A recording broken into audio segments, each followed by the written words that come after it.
Hello everyone, welcome to the smart IAS. तो अभी हम डिस्कस करने वाले हैं 14 अक्टूबर 2024 के डेली करंट अफेयर्स। और दुर्गा पूजा वेकेशंस के बाद आप सब लोगों का वेलकम है। दुर्गा पूजा के टाइम पे जो भी इम्पोर्टेंट करंट अफेयर्स थे that I will cover in a single video. जो भी इम्पोर्टेंट 6 7 8 टॉपिक्स होंगे दैट वी विल कवर, है ना। तो पहले हम 14 से वापस स्टार्ट कर लेते हैं। There are 3 important topics to cover. First is Kavach implementation, a priority but not a complete solution. Kavach का इम्प्लीमेंटेशन करना है। बार बार रेलवे जो है, रेलवे में एक्सीडेंट होने लग रहा है। तो रेलवे एक्सीडेंट को मिनिमाइज करने के लिए कवच जो है एक इम्पॉर्टेंट इंफ्रास्ट्रक्चरल डेवलपमेंट है या टेक्नोलॉजी है जो बहुत जरूरी है। It is a priority but not a complete solution. ये जीएस पेपर 3 इकोनॉमी में काम आएगा। Second, turning to the east, India and ASEAN relation. India और आसियान रिलेशन के बारे में हम बात करेंगे। जीएस पेपर 2 आईआर में इंपॉर्टेंट होगा। And topic number 3, IT actions on NGO. IT मतलब income tax with foreign funding, watching for internal threat. ये जीएस पेपर 2 गवर्नेंस के लिए इंपॉर्टेंट होगा। इसमें बहुत सारे एग्जाम्पल आपको मिलेंगे, बहुत सारे। वो सारे एग्जाम्पल अगर आप नोट करके रख लेते हो तो आपको मेंस में बहुत ज्यादा हेल्प मिलने वाला है। जगह जगह पे इंटरनल सिक्योरिटी में भी आपको यहाँ पे हेल्प मिलेगा, गवर्नेंस में भी आपको हेल्प मिलेगा, जीएस पेपर 2 में भी, 3 में भी आपको हेल्प मिलेगा। इनफैक्ट जीएस पेपर 4 में भी कॉर्पोरेट एथिक्स वगैरह में आपको यहाँ पे हेल्प मिलेगा, एसेज में भी मिलेगा। तो इन तीनों टॉपिक्स को आप ध्यान से देखिएगा। Starting with topic number first, कवच इंप्लीमेंटेशन। तो आर्टिकल में हम डिस्कस करेंगे ट्रेन का जो रिसेंट एक्सीडेंट है Kavaraipettai near Chennai, which is part of broader pattern of railway safety concerns. Railway safety concerns को लेके ये पिक्चर पता नहीं इस इंसिडेंट का है कि नहीं है, बट जो भी यहाँ पे कवारीपट्टी के आसपास दो ट्रेन कोलाइड हुए उसमें 13 बोगीज जो है वो उन्होंने फायर पकड़ लिया, है ना। कोई भी ऐसा कैजुअलिटी रिपोर्ट नहीं हुआ है, बट बहुत सारे लोग जो हैं इंजर हुए हैं। ब्रॉडर कंटेक्स्ट क्या है? The accident is part of a larger trend of recent railway incidents underscoring the precarious state of railway infrastructure. Railway infrastructure के प्रिकैरियस स्टेट को बताता है और ऑपरेशन को बताता है across India. Cause of the accident and the rule of Kavach. Accident का cause क्या है, कवच का रूल क्या है? Officials revealed that the passenger train received a green signal to enter the main line. Passenger train को ग्रीन सिग्नल मिला main line में इंटर करने के लिए, but mistakenly passed into the loop line rear ending the goods train, है ना। Main line से signal मिला फिर भी वो अलग लाइन में इंटर कर गया। कवच सिस्टम क्या करता है? कवच सिस्टम रेलवे का सिस्टम है, प्रोटेक्शन सिस्टम है जो ऑटोमेटिकली ट्रेन के मूवमेंट्स को कंट्रोल करता है automatically. Its implementation across the Indian railway network is feasible है within a decade at a cost of just 2% of the railways annual capital expenditure. Railway जितना भी capital expenditure करती है, total नहीं, annual, सिर्फ capital expenditure में अगर 2% expenditure और कर दिया जाए तो कवच सारे पूरे रेलवे सिस्टम में आ जाएगा विद इन ए डिकेड, 10 साल के अंदर। तो 10 साल भी एक लंबा टाइम फ्रेम होता है। इसको 3 इयर्स 4 ईयर 5 ईयर में कंप्लीट कर लेना चाहिए, बट 10 साल में भी इसको किया जा सकता है। और कवच जो है पिछले 7 8 साल से न्यूज में, इट्स नॉट लाइक कि आज पहली बार न्यूज में आया है या पहली दफा इसके बारे में हम लोग पढ़ रहे हैं। Limitation of immediate implementation. Immediate implementation क्यों नहीं हो पा रहा? Some political leaders have called for rapid implementation. The full impact of Kavach will only be evident over a longer time span, not within a few months. कवच system क्या है? Indigenously developed automatic train protection system है। कवच was developed by the Research Design and Standard Organization RDSO under Indian Railway in collaboration with Medha Servo Drives Private Limited, HPL Power System and Kernex micro system. इन सब से मिलके क्या develop हुआ है? कवच। तो कई बार आपसे ये पूछा जा सकता है कवच डेवलप करने में किन ऑर्गेनाइजेशन का हाथ था? तो ये नाम आप जरूर ध्यान में रख लीजिए। आरडीएसओ का नाम तो आपको पता होना ही होना चाहिए, और बाद में मेधा सर्वो ड्राइव्स प्राइवेट लिमिटेड, इन सब का नाम भी आपको पता है तो ठीक है, आरडीएसओ आपको पता होना चाहिए। ऑटोमेटिक ट्रेन प्रोटेक्शन सिस्टम में आता है। It is a set of electronic device and radio frequency identification device. Technology भी डाल लो, इलेक्ट्रॉनिक डिवाइस और आरएफआईडी। पहले रेडियो फ्रीक्वेंसी आइडेंटिफिकेशन यूज होता था टॉल वॉल में, अब उसको अपडेट किया जा रहा है। Updated installed in locomotives in the signalling system as well as the tracks. Tracks में भी लगेगा that talk to each other using ultra high radio frequencies to control the brakes of trains and also alert drivers, है ना। अगर trains में breaks हैं तो उसको भी कंट्रोल करेगा, ड्राइवर्स को भी अलर्ट करेगा, all based on the logic program into them. Since 2016 the railway have been carrying out field test for Kavach on passenger train.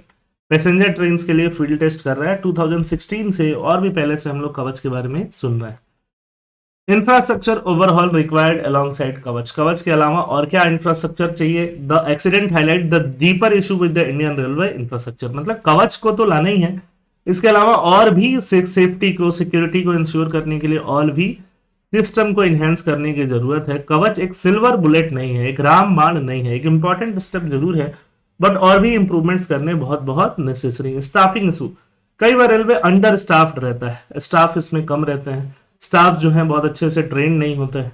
Railway safety also depends on condition face by staff, 12-12 घंटे का shift होता है उनका, है ना। Unhygienic resting facilities होती हैं, and the absence of toilet on engine, engine पे टॉयलेट्स भी नहीं होता है, तो इसके वजह से भी ड्राइवर और बाकी स्टाफ बहुत सफर करते हैं। अगर वो एक साउंड स्टेट ऑफ माइंड में नहीं होंगे तो रेलवे भी बहुत सिक्योर नहीं होगा। Impact on vigilance, even with advance safety technology constant vigilance is needed to prevent accident. However, the lack of basic amenities for pilots can distract from their focus on safety. Safety से distract हो सकते हैं अगर basic immunity ही उनके पास नहीं हो। Financial and operational stress क्या है। Indian railway has been slowed revenue growth, increasing its reliance on budgetary allocation for capital expenditure. Budget में जो एलोकेशन होता है उसी पे ये डिपेंड करते हैं कैपिटल एक्सपेंडिचर के लिए। कैपिटल एक्सपेंडिचर मतलब इंफ्रास्ट्रक्चर को और ज्यादा बढ़ाने के लिए ये बजट पे डिपेंड करते हैं। खुद का रेवेन्यू इनका बहुत ज्यादा अब नहीं ग्रो कर रहा है। Freight and utilisation challenge, the freight basket is dominated by coal, जो भी गुड्स ट्रेन होती हैं उसमें कोल सबसे ज्यादा लेके जाता है railway. Making the railway vulnerable to decarbonisation pressure, अगर डीकार्बनाइज होगा जितना इकोनॉमी तो कोल का मूवमेंट उतना कम होगा, रेलवे के पास फ्रेट उतना कम आएगा, उतना कम पैसा रेलवे बना पाएगा, है ना, गुड्स ट्रेन की हेल्प से। Additionally many high density and high utilisation routes are operating at over 100% capacity, जिससे कि कंजेशन होता है, डिलेज होता है। Post pandemic recovery, the railway has struggle to regain the market share, market share काफी loss हो गया उसका पैसेंजर सर्विसेज वगैरह में, और हाईवेज अच्छे बनते जा रहे हैं तो रेलवेज का यूज भी थोड़ा कम होता जा रहा है। Government's response and the role of investigation, counter terrorism involvement, government counter terrorism angle से भी कई बार देखती है कि ऐसा कुछ तो नहीं हो रहा है। In the response to recent accident government has included counter terrorism investigation in the probes which is part of due diligence, जिसको नेग्लेक्ट नहीं करना चाहिए। डिस्ट्रैक्शन के अगेंस्ट सावधान रहना चाहिए। However the focus on counter terrorism should not detract from addressing the core needs of railways, but railways का जो कोर इशू है उसको भी टैकल करना बहुत जरूरी है। अब बात करते हैं turning to the east, India and ASEAN relation. India तो आप जानते हो, है ना, अगर मैं इंडिया का एक रफ मैप ड्रॉ करूं तो हम बोल सकते हैं कि ऐसा कुछ, ठीक है, दिस इज आवर इंडिया, यहाँ से थोड़ा बेंट, तो यहाँ से ये जो कंट्रीज हैं, यहाँ म्यांमार आप देखोगे, म्यांमार के बाद लाओस और कंबोडिया देखोगे, फिर उसके बाद जो कंट्री है वियतनाम देखोगे, म्यांमार के नीचे आप देखोगे थाईलैंड देखोगे, थाईलैंड, मालदीव्स देखोगे, मालदीव्स नहीं, यहाँ पे दूसरी कंट्री देखोगे, यहाँ पे फिर आप इंडोनेशिया वाली कंट्रीज देखोगे, मालदीव्स तो यहाँ पे आएगी, ठीक है, ये मलेशिया है। तो ऐसी कंट्रीज जो है, ये सारी कंट्रीज जो है साउथ ईस्ट एशिया की, यहाँ पे फिलीपींस है, ब्रुनई है, सारी कंट्रीज हैं, सिंगापुर है, तो ये सारी कंट्रीज मिलकर क्या बनती हैं, साउथ ईस्ट एशिया बनती हैं। साउथ ईस्ट एशिया को अगर हम एक ग्रुप में बना दें तो उसको बोलते हैं ASEAN, association of south east Asian nation. तो हम इसमें बात करने वाले हैं थोड़ा इंडिया और आसियान रिलेशन के बारे में। The article discusses India's evolving relationship with the ASEAN amidst significant global and regional challenges, बहुत सारे चैलेंजेस हैं। Recent ASEAN meeting and global context, annual ASEAN meeting included India and the east Asia summit took place amid global conflict in Europe and middle east and rising military tension, है ना। ASEAN और India की meeting हुई, east Asia summit हुआ जिसमें दोनों ने participate किया। तो वर्ल्ड में कॉन्फ्लिक्ट्स बहुत बढ़ रहा है, दिख ही रहा है, रशिया यूक्रेन चल ही रहा है, और पूरा हमास, इजराइल, हिजबुल्ला, ईरान, ये सारा एकदम बहुत ज्यादा मिडिल ईस्ट में प्रॉब्लम चल रहा है। प्राइम मिनिस्टर मोदी जी ने अटेंड किया 11th कंसेक्यूटिव समिट और बोला है urging military restraint and political solution. Military को रिस्ट्रेन करना है, पॉलिटिकल सॉल्यूशंस देखने हैं, मतलब बातचीत देखना है। क्योंकि झगड़े क्यों हो रहा है, झगड़े क्यों हो रहा है, इसलिए क्योंकि कुछ ना कुछ प्रॉब्लम है। प्रॉब्लम कैसे सॉल्व आउट होता है, बातचीत से, डिप्लोमेसी से सॉल्व होता है ना, पॉलिटिकल सॉल्यूशन से सॉल्व होता है। Emphasizing the battle can not solve global challenges. Milestone for India eastern policy, India के ईस्ट में आती है सारी कंट्रीज, तो इंडिया की ईस्टर्न पॉलिसी का एक माइलस्टोन है लुक ईस्ट पॉलिसी। हमने आसियान से और एंगेजमेंट बढ़ाने में 1994 में स्टार्ट किया था, 30 साल हो चुके हैं। और मोदी जी ने 2014 में जब पावर में आए थे तो उन्होंने स्टार्ट किया था एक्ट ईस्ट। लुक ईस्ट से हमारा पॉलिसी एक्ट ईस्ट हो गया था, उसके भी 10 साल हो गए हैं। तो ये थोड़ा सा, ये 30 साल और 10 साल होना एक एनिवर्सरी जैसा है, जो हमारा आसियान नेशन के साथ जो भी इंगेजमेंट चल रहा है। 1990 से हम लोग जब से एलपीजी रिफॉर्म किए, तो आसियान नेशन जो है थोड़ा काफी एक्टिव रीजन्स हैं, खासकर इकोनॉमिकली एक्टिव रीजन है। तो हम लोग उनकी तरफ देख रहे हैं कि हमारा इकोनॉमी भी उनके साथ ग्रो करे। आसियान क्या चैलेंज फेस करता है, growing rivalry between global powers particularly due to China's assertiveness in the South China Sea complicates ASEAN leadership. ASEAN leadership को क्या करता है, complicate. ASEAN is hesitant to fully engage with the US effort to counter China due to its fear of Beijing military dominance. The breakdown of internal order in Myanmar adds to ASEAN difficulties, with the military junta refusal to engage in dialogue further straining the organization. और Myanmar में क्या है, Myanmar में military junta है जो कि dialogue से, military का रूल है जो कि डायलॉग से रिस्ट्रेन कर रहा है, रिफ्यूज कर रहा है, डायलॉग्स में नहीं जा रहा है। और ये पूरा साउथ चाइना सी है जहां पे चाइना कंट्रोल करके बैठता है। तो ये सारा जो प्रॉब्लम है ये आसियान के इर्द गिर्द हो रहा है ना। यहाँ पे ये कंट्री जो है ये है म्यांमार, तो म्यांमार में प्रॉब्लम है। म्यांमार में बहुत सारे एथनिक ग्रुप हो गए हैं, वायलेंट एथनिक ग्रुप जो आपस में लड़ रहे हैं, साथ में मिलिट्री भी लड़ रही है, डेमोक्रेसी भी है, पूरा केओस वाला माहौल है। और पूरा इस एरिया में पार्सल आइलैंड हो, स्पार्टले आइलैंड हो, या कोई भी, ब्रुनेई यहाँ पे दिख रहा है आपको, फिलीपींस दिख रहा है, इसके अराउंड जो सी है, यहाँ पे आपको लाओस, नीचे कंबोडिया, यहाँ पे वियतनाम दिख रहा है, इसके अराउंड जो भी सी है, इस पूरे पे कब्जा कौन जमा कर बैठता है, चाइना। यहाँ पे एकदम फ्रीडम ऑफ नेविगेशन भी वो रोकता जाता है। तो ये सारा प्रॉब्लम यहाँ पे चैलेंज चल रहा है आसियान में।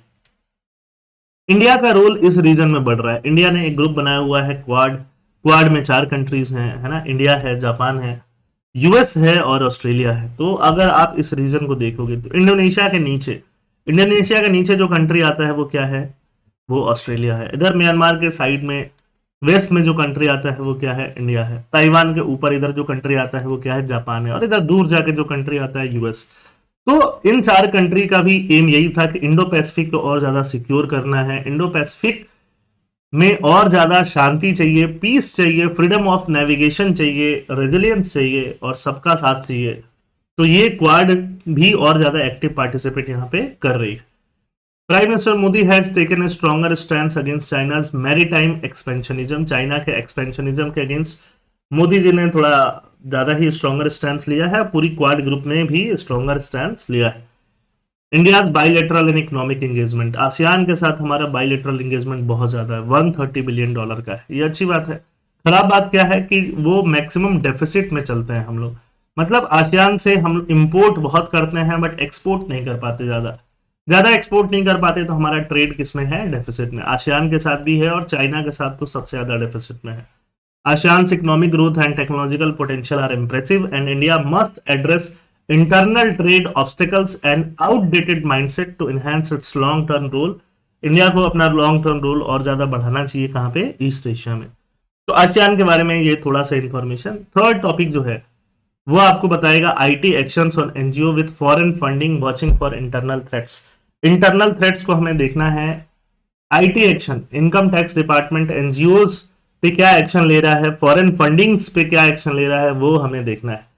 तो the article discusses the increasing scrutiny and actions taken by Indian government, particularly the income tax department, against NGO receiving foreign funding. NGO का मतलब क्या होता है, नॉन गवर्नमेंटल ऑर्गेनाइजेशन। ये बाय डेफिनेशन नॉन प्रॉफिट भी होती है, मतलब ये बोलती हैं कि ये प्रॉफिट मोटिव से काम नहीं कर रही हैं। तो प्रॉफिट या तो कोई गवर्नमेंट का ऑर्गेनाइजेशन होगा, जो गवर्नमेंट का ऑर्गेनाइजेशन का काम क्या होगा, सोशल वेलफेयर, या तो फिर कोई प्राइवेट ऑर्गेनाइजेशन होगा, उसका मोटिव क्या होता है? प्रॉफिट होता है। नॉन गवर्नमेंटल ऑर्गेनाइजेशन का भी मतलब होता है सोशल वेलफेयर के लिए काम कर रही है, इकोनॉमिक वेलफेयर, लोगों का वेलफेयर हो उसके लिए काम कर रही है। प्रॉफिट मोटिव इनका मोटिव नहीं होता है, ये इनका डेफिनेशन है, इसलिए ये अलाउड है, इसलिए ये काम करती हैं। बट आपको जान के हैरानी होगी कि इंडिया में 30 लाख से भी ज्यादा नॉन गवर्नमेंटल ऑर्गेनाइजेशन है, एनजीओज। इतने एनजीओज हैं क्यों? एनजीओज को बहुत सारा टैक्स बेनिफिट मिलता है, क्योंकि ये लोग प्रॉफिट नहीं कर रही हैं, तो इनकम टैक्स जो है, इनकम टैक्स के चंगुल से बची रहती हैं, क्योंकि यहाँ प्रॉफिट तो करना नहीं है। बट इनको नॉर्म्स फॉलो करना होता है। फॉरेन से ये फंडिंग भी ले सकती हैं, इंडिया से भी, अंदर से भी फंडिंग ले सकती हैं। नॉन गवर्नमेंटल ऑर्गेनाइजेशन चलेंगी कैसे जब वो प्रॉफिट लेंगी ही नहीं? उनका काम ये है कि वो गरीब लोगों की हेल्प करें, तो पैसे कहाँ से आएंगे? गरीब लोगों की हेल्प करें तो फंडिंग रिसीव कर सकती हैं, फॉरेन से भी फंडिंग रिसीव कर सकती हैं और इंडिया से भी फंडिंग रिसीव कर सकती हैं। तो यहाँ पे बात हो रही है खासकर जो नॉन गवर्नमेंटल ऑर्गेनाइजेशन जो फॉरेन फंडिंग रिसीव करती हैं। और जब भी फॉरेन फंडिंग रिसीव करोगे आपको क्या करना पड़ेगा? नॉर्म्स फॉलो करने पड़ेंगे। Foreign contribution regulation act follow करना पड़ेगा, एफसीआरए जिसको हम लोग बोलते हैं। इनकम टैक्स एक कड़ी निगाह रखता है इनके ऊपर कि ये सारे रूल्स रेगुलेशन फॉलो कर रहे हैं कि नहीं कर रहे हैं, और अगर ये नहीं फॉलो कर रहे हैं तो इनको क्या किया जाता है? इनको नोटिस दिया जाता है, और बहुत सारे एनजीओ को बंद भी कराया गया है। क्योंकि ऐसा होता है कि एनजीओ जो है वो एक शेल कंपनी जैसा काम कर रही हैं, इनकम टैक्स बचाने का काम कर रही हैं, या इनफैक्ट एंटी इंडिया स्टैंड भी ले रही हैं। एक soft anti India stand. Soft anti India stand क्या होता है? जैसे मान लो कहीं डेवलपमेंटल काम होना है, डेवलपमेंट का वर्क होना है, और डेवलपमेंट के वर्क को आके वो रुकवा दें, है ना, डेवलपमेंट का वर्क हुई ना, वहां प्रोटेस्ट करवा दें साइट्स पे कि ये डेवलपमेंट वर्क होगा तो इन्वायरमेंट हार्म होगा। इन्वायरमेंट हार्म होता है डेवलपमेंटल बहुत सारे वर्क से, लोकल कम्युनिटी को बहुत ज्यादा लॉस होगा, ऐसा वो नैरेटिव सेट कर दें, तो क्या होता है? डेवलपमेंट बहुत पीछे चला जाता है। तो ऐसा भी एनजीओ करती हैं, और खासकर ये आर्टिकल बात करेगा ऐसे फ्यू इंस्टेंसेस की जहां पे एनजीओ ने ऐसा किया हुआ है। इंडिया को कंपेयर करेगा, यूएस को कंपेयर करेगा, और अगर हम बात करें कितना पैसा हमें रिसीव हुआ है फॉरेन की एनजीओ से, तो फॉरेन की एनजीओ, सॉरी, जो फॉरेन फंडिंग से लास्ट 5 ईयर में ऑलमोस्ट 80,000 करोड़ या उससे भी ज्यादा पैसे हमें रिसीव हुए हैं इंडिया में, जो एनजीओ एक्टिव है वहां पे। तो अभी कॉन्ट्राडिक्टरी क्लेम्स, मतलब इंडियन एक्सप्रेस में एक आर्टिकल आया, आर्टिकल क्या बोलता है? इनकम टैक्स डिपार्टमेंट जो है एनजीओ पे अपनी अथॉरिटी का गलत इस्तेमाल कर रहा है, एक्सीड कर रहा है। हाउएवर ये आर्टिकल जो अभी हम लोग डिस्कस करेंगे वो अलग चीज बोलता है। Many NGO with foreign funding है similarly strayed by misusing funds for purpose unrelated to their stated goals. जो उनका गोल है, एनजीओ में उनको गोल मेंशन करना होता है कि वो किस काम के लिए एनजीओ खोल रहे हैं, उस गोल के अलावा भी ये लोग काम करने लग जाते हैं, है ना। तो ये यहाँ पे प्रॉब्लम होता है, डेमोक्रेसी पे भी इंपैक्ट आता है। The editorial suggest the IT department's action restrict free expression and civil society in a democracy. जो पहले एडिटोरियल आया था जिसके बारे में ये एडिटोरियल बोल रहा है कि आईटी डिपार्टमेंट जो भी एक्शन ले रहा है वो डेमोक्रेसी पे इंपैक्ट डाल रहा है नेगेटिवली, फ्री एक्सप्रेशन पे, है ना, फ्रीडम ऑफ एक्सप्रेशन पे। However, some foreign funded NGO undermine the government mandate by obstructing key projects which may be part of government democratic platform. The interface could be viewed as subverting the democratic process. तो ये वाला article ये बोलता है कि NGO पे जो income tax department कार्रवाई कर रहा है वो सही है। Acquisition of the IT department exploiting fine print against NGO imply that these organizations feel entitled to bypass legal scrutiny. ये एनजीओ जो है एंटाइटल्ड है लीगल स्क्रूटनी को बाईपास करने के लिए। All NGO including those funded from abroad must follow the same rule. सबको same rule follow करना पड़ेगा। Suggesting they should operate without oversight creates a double standard implying that foreign funded NGOs should be exempt from accountability. Foreign funded NGO को accountability से exempt कर दिया जाए, ये कहना ही क्या होगा? गलत होगा। Cross party concern, cross party मतलब अलग अलग पॉलिटिकल पार्टीज ने भी सेम कंसर्न जताया है। ऐसा नहीं है कि सिर्फ बीजेपी या रूलिंग पार्टी ही ये कंसर्न जता रही है एनजीओ के रिलेटेड। 2005 में सीपीएम के जो लीडर है कम्युनिस्ट पार्टी प्रकाश कारत ने वार्न किया था, foreign funds are used to depoliticise citizen. Foreign fund को यूज किया जा रहा है सिटीजन्स को डीपोलिटिसाइज करने के लिए, लेफ्टिस्ट मूवमेंट से अवे रखने के लिए।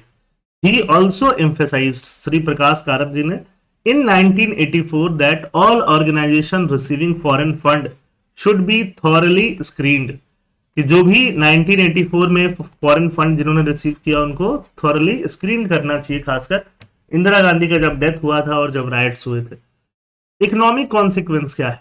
IT department actions are not unfounded. IT मतलब income tax. Foreign funded NGOs have been detrimental effect on India's development. Forbes की स्टडी 2019 में वो स्टडी ये बताती है कि चाइना ने 3 बड़े बड़े dams, 3 gorge dams in China completed in 15 years. 15 year में 3 बड़े बड़े डैम चाइना ने बना लिए, बट इंडिया में सिर्फ एक डैम, सरदार सरोवर डैम बनने में 56 ईयर्स लगा। सोचो एनजीओज का कितना अपोजिशन था, इंडिया का कितना ग्रोथ हिंडर हुआ और कितना पीछे हम रह गए अगर ये डैम बनना ही था तब। फॉरेन फंडेड एनजीओ और क्या क्या करती हैं? श्री मनमोहन सिंह जो हमारे एक्स प्राइम मिनिस्टर हैं, उनका स्टेटमेंट है, In 2012, the Prime Minister Manmohan Singh expressed concern about the protest against the Kudankulam nuclear project, pointing to US-based NGO as disruptive force. वो US-based NGO को क्या बोलते थे? Disruptive force. He questioned why NGO from afar would invest in opposing India's energy initiative. वो बोलते थे कि देखो अफार मतलब दूर की जो एनजीओ हैं वो इंडिया के एनर्जी इनिशिएटिव में क्यों क्वेश्चन उठा रही। कुदानकुलम एक न्यूक्लियर प्रोजेक्ट था, तो न्यूक्लियर प्रोजेक्ट में ग्रीन पीस जैसे एनजीओ ने क्या किया, यहां रोकने का काम किया। अभी 4 धाम हाईवे प्रोजेक्ट इंडिया में चल रहा है जो इंडिया चाइना बॉर्डर के आसपास ही है। इंडिया चाइना बॉर्डर भी अपग्रेड हो रहा है। ऑब्वियस बात है 4 धाम अगर हाईवे बन रहा है तो थोड़ा पहाड़ों को काटा जा रहा होगा। तो सिटीजन्स फॉर ग्रीन डून करके एक एनजीओ वो अपोज कर रही है रोड वाइडनिंग इनिशिएटिव को। सुप्रीम कोर्ट ने उस प्रोजेक्ट को अपहेल्ड कर दिया, बोला कि ठीक है, नेशनल सिक्योरिटी को और इंफ्रास्ट्रक्चरल नीड्स को ध्यान में रखते हुए 4 धाम हाईवे जो है होना चाहिए, बनना चाहिए, क्योंकि मिलिट्री भी जो है वो स्विफ्टली मूवमेंट कर सके, लोग भी स्विफ्टली मूवमेंट कर सके। बट यहाँ पे सिटीजन्स फॉर ग्रीन डून करके जो एनजीओ है उसको अपोज कर रही है। Protesters against the Vizhinjam sea port in Kerala, वहां के जो सीएम है श्री पिन्यारी विजयन, वो बोलते हैं protest seemed orchestrated. Protest orchestrated लग रहा है रादर देन स्पॉन्टेनियस। स्पॉन्टेनियस नहीं है, ऑर्केस्ट्रेटेड लग रहा है, ऐसा लग रहा है कि उसको ऐसा बनाया गया, प्रोटेस्ट को अचानक से नहीं हुआ है, वो स्पॉन्टेनियस नहीं है। ये रहा आपका 4 धाम प्रोजेक्ट, यमुनोत्री, गंगोत्री, केदारनाथ, बद्रीनाथ, सबका रोड एक्सपेंशन चल रहा है। Patterns of NGO involvement in protest, Sardar Sarovar dam की बात हमने कर ली, कुदानकुलम न्यूक्लियर रिएक्टर्स की बात कर ली, Sterlite copper plant South India में, विजिंगम सी पोर्ट, ये सब देख लिया। ये सब कॉमन थ्रेड है जहां पे फॉरेन फंडिंग का इन्वॉल्वमेंट रहा है। और लीडर्स जो हैं विजन वो भी ऐसा बताते हैं, पिन्यारी विजन जो सीएम हैं केरला के। स्केल्स ऑफ एनजीओ 30 लाख से ज्यादा एनजीओ हैं, twice the number of schools in the country, सोच रहे हो आप। और एनजीओज ने लास्ट 5 ईयर में 17 से 2022 तक की बात करें तो 88,000 करोड़ रुपए फॉरेन फंडिंग में उनको मिला है, highlighting the significant foreign interest in Indian social and political life. इतना पैसा किसी को इंडिया में क्यों लगाना है भाई, है ना, और वो भी सोशल और पॉलिटिकल लाइफ में। Motivation behind foreign funding, the high level of foreign funding of NGO in India raises concern. There is no such thing as free lunch, एक प्रोवर्ब है, there is no such thing as free lunch, suggests that foreign entities might have ulterior motives, potentially influencing domestic politics and development through these organizations. Neo-colonialism and internal threats. The article argues that modern form of colonialism manifests through such proxy entities, urging vigilance not only against external threat but also internal disruption orchestrated by foreign funded organization. तो foreign funded organisation ही ये सब काम कर रही हैं, जिसको neo colonialism का internal threat भी बताते हैं हम लोग। तो आई होप आज के तीनों टॉपिक आपको समझ में आए होंगे। थैंक यू, जय हिंद।